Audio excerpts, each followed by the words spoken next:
December holidays are a constant in religious calendars, but their public face can also tell a story about the changing life in the city. That's the story in a new volume of Illustrated History, Christmas Traditions in Boston. We'd like to welcome the author, Anthony Sammarco. Thank you very much for being with us, Anthony. Thank you. Anthony, you have done a series of books about every little piece of Boston and some other places, and I guess you had this idea about a Christmas traditions book. I guess it was a tough sell for you at first, right? Well, I think in a lot of ways, Alan Sutton, who's the publisher of Fonthill Press in London, had made a suggestion of doing things that were a little bit off topic. I think I'm best known for the Neighborhood series of the Arcadia books. But the whole concept was that Christmas traditions in Boston still touched upon the history of Boston, but it also touched upon how each one of our ethnic, religious, or racial groups actually introduced the concept of celebrating Christmas. Well, there's one tradition that hasn't left much of a trace in Boston. I guess it's the way we used to celebrate Christmas, pretty much the way Scrooge would have liked it, I guess, maybe in puritanical times, right? Well, that was the funny thing. I think in a lot of ways people don't realize, but Christmas was banned in Boston. And in 1659, it wasn't just banned, it was actually a legally outlawed holiday. And people were even fined for reveling or feasting or even having fun on Christmas Day, 5 shillings, which was a tremendous sum of money in the 17th century. Well, one of the earliest artifacts, or I guess maybe the earliest Christmas cards. Talk about some of those and the artists who created those. Well, Christmas cards have been known basically in the 1840s and 1850s. They've been published in both England and France. But in 1875, Louis Prang, who was actually a German immigrant to Boston and probably one of the best-known chromolithographers in the country, began to produce the first Christmas cards in the United States. He had a factory off of what is today Center Street on Roxbury Meeting House Hill, and there he began to produce some of the finest quality Christmas cards that were ever produced, whether it was in the 19th, 20th, or even 21st century.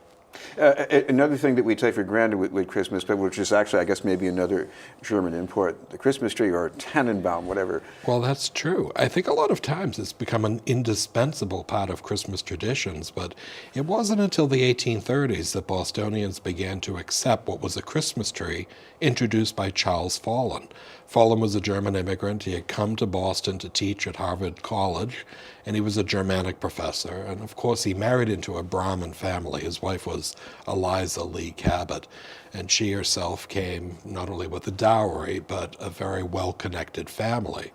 And it was said that during that period of time, Harriet Martineau, who was an English social reformist, visited with them, and it was she who wrote about the Follen's Christmas tree. And of course, the rest is history. Well, some of your photos are from Faneuil Hall selling trees and selling Christmas wreaths. And one of my early childhood memories is going out with my father pretty late before Christmas and trying to get the cheap price on one of those few trees left. Talk about that. I mean, people had to go downtown for these things. Well, you know, I think every neighborhood probably had a small lot that they actually did sell trees, but there was something magical about going downtown Boston and acquiring a tree, even if it was the night before Christmas, and a lot of people did that. Christmas was something that was really celebrated from the time of Christmas Eve right through to Little Christmas. And a lot of times today we see people putting up lights and trees even in November. But in the period of the 1950s and 1960s, one could actually acquire a tabletop tree or a room-sized tree at Quincy Market. During that period of time, they had many, many people that would bring in dozens of trees on a daily basis. And in that instance, these were wonderful trees that really was something that when they fell out, and of course in a warm house, they actually become much more full, they could be decorated with everything from ornaments and strings of popcorn or strings of cranberries. But it was in a lot of ways something that became, by the period of the mid-20th century, something that many Bostonians just absolutely loved. And of course, we have Christmas Pastoral on Boston Common. I know. It's so funny. Last evening I was listening to the radio and they were talking about actually doing things today, actually at the State House. But in my book, I actually have a nativity creche, which is on the Boston Common, directly in front of the Massachusetts State House. And it's not just a life-size nativity creche, but it had life-size figures of Mary, Joseph, and the baby Jesus, as well as the three kings and, of course, shepherds and dozens of sheep, including... Yeah, I love those sheep. Aren't they wonderful? And there's also, if you notice, a little black sheep that's actually included. And one of the concepts was that after World War II, this became an annual tradition. And it wasn't just the fact that one would go and say maybe a reverential prayer or something of that sort, but it was also the fact that Richard Cardinal Cushing would even hold a mass sometimes at noontime at that creche for not only state workers, city workers, and people whose offices were within walking distance.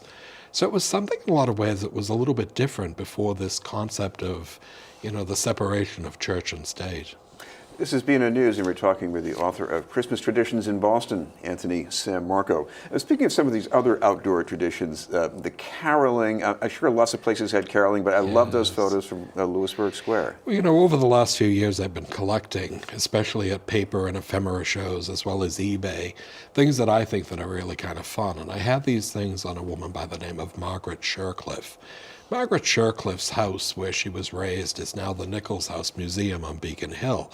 But during the period of the 1920s and 30s, she became probably one of the best-known handbell ringers in the United States. And during that period of time, she not only taught her children how to ring in unison to create a wonderful tune with handbells, but she taught many of her friends. And during that period of time, they would go out on Christmas Eve to actually perform in doorways on Lewisburg Square. Beginning in the early part of the 20th century, Mrs. Ralph Adams Cram would actually encourage her neighbors to place a lighted wax taper in every window. So between 7 p.m. and 10 p.m., it wasn't just the fact that Beacon Hill became this magical place, but you had people doing handbell ringing and then, of course, caroling. And by the period of World War II, it was said that over 10,000 people would descend upon Beacon Hill to see all of this, and the revelry and the open houses. And a lot of times, many people think of this as something that isn't that long ago, but it seemed in some ways that it wasn't just the fact that they would sing everything from Old Little Town of Bethlehem, but they would listen to the concerts. Now, speaking of revelry, you have refreshments in that ad provided courtesy of old Mr. Boston. I know. And that was the fun thing. I found that advertisement in Life magazine, and it actually showed the fact of Old Mr. Boston Rock and Rye. Well, of course, Beacon Hill caroling was something that a little bit of a sip of rock and rye was soothing to especially the in a cold night, right? And of course, it warmed up the body, too. Of course, commercialization meant shopping as well, and especially you and I were kids back in these days. The Enchanted Village at Jordan Marsh. Talk about that. Well, the Enchanted Village of St. Nicholas was something that was introduced by Edward Mitten, who was president of Jordan Marsh. He contracted with a company by the name of Christian Hoffman and Company in Coburg, West Germany. And what he did was to open on the day after Thanksgiving in 1959 a 3/4 scale Victorian village. And it went the gamut from not just a school shop, a village jail, a glassblower shop, a bakery, an ice cream soda fountain. It was something that in a lot of ways that not only had animated figures of men, women, and children, but animated figures of animals. And it was put together in a way to create something that was not just magical for children, but it was enchanting.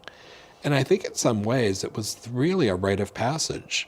And beginning in 1959 and continuing right up until 1972, Jordan Marsh was a major destination during the Christmas holidays, not just for the village, but Toyland. Now, what I remember, even penetrating the nostalgia a little bit, is that I had a parent who had to drag kids down through the chore of Christmas shopping, and those kids had they had to persevere through all that, and you needed something to incentivize. I mean, this stuff was functional. It wasn't just there to look at. It was wonderful. And I think basically when you think about a cow and a calf and a chicken and a duck all moving in unison, and also listening to a trio dressed in lederhosen and Tyrolean hats, serenading thousands of people. It was said on opening day that there were 25,000 people in line, and that it actually the first year brought over 180,000 people. One of the most tremendous aspects of a marketing, advertising aspect of any department store in New England. Of course, there were ripple effects from all those places where you go for a snack or a little. Bailey's. Talk about Bailey's. Well, you know, I throw that in. Bailey's was something that, if one's parents were so inclined, after having gone to the Common to see the lights and the Nativity Crash or the Enchanted Village, to stop at Bailey's was a place that was not just wonderful, but it also had the best ice cream, hot fudge sauce, and marshmallow fluff. And it was really a rite of passage. People loved it, but today it's no longer in existence, and there's nothing that really correlates to what Bailey's once offered. I think a lot of ways Christmas traditions is something that's the shared memories of the past, and it's something that each one of us share, but it's also we have our own memories. But in a lot of ways, it's something that creates a wonderful memory. I know you're a curator here a bit, but what about your own memories, especially going downtown this time of the year? Well, when I was a child, I used to think in some ways the lights that were on the department stores and the Santa Clauses and the windows, it was a lot of fun. And of course, my parents did shop quite a bit. There wasn't a huge family to buy for. But my mother actually was someone who seemed to give presents to everyone in the school in which she was employed. And I used to think in some ways it was not just fun on Monday evenings, because of course we went in the early evening and usually had dinner, but it was also the fact of music in the air, the snow, and of course the lights. It was a wonderful time in Boston, and I think sometimes we have to realize that I recently was downtown and there was not very much decoration, and it didn't have the same magical feeling that it once did, which I hate to say was 50 years ago. Thank you very much for being with us. Thank Anthony you. Sammarco, Christmas Traditions in Boston.